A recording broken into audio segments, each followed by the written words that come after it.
Tangsan Efendi'nin iyilik tiklep futuq kazanışıdan biz üç mühim xuruşның naqadar zürürligini his qilamiz. Birincisi onunda ulug'vor bir g'oya bor.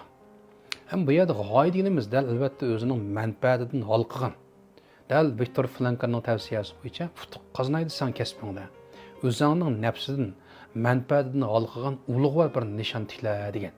Yani öz menfaatimizde halqıgan nişan qanday bo'ladi? Dal boshqalar uchun, xalq uchun menfaat, yaxshilik yetkazadigan ma'lum bir tur yoki bo'lmasa nishonni biz ulug'vor g'oya deymiz.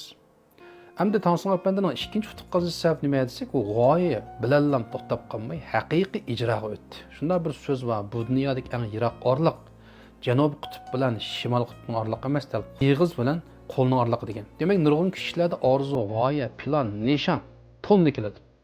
Lekin icra kelgan vaqtida, haqiqiy amallashtirish kelgan vaqtida gramchilik harakat yo'q.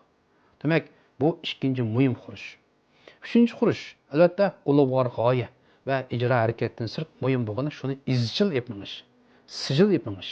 Dal 81 mushkulotga o'xshash bu jarayonda yo'liqqan nurg'un masalalarga, izoh turishlarga, taqobil turish bilan birga eng muhim bo'lgani o'zining eng dastlabki maqsadi bo'lgan, asli maqsadi bo'lgan shu ulug'vor g'oyasini hem şununla münasebeti olan hareket icrasını qayta izchil sijil yapmış. Demek bu üç xuruş bo'lgan vaqtida biz o'zimizning turida qilayotgan ishlarda futuq qazana olamiz.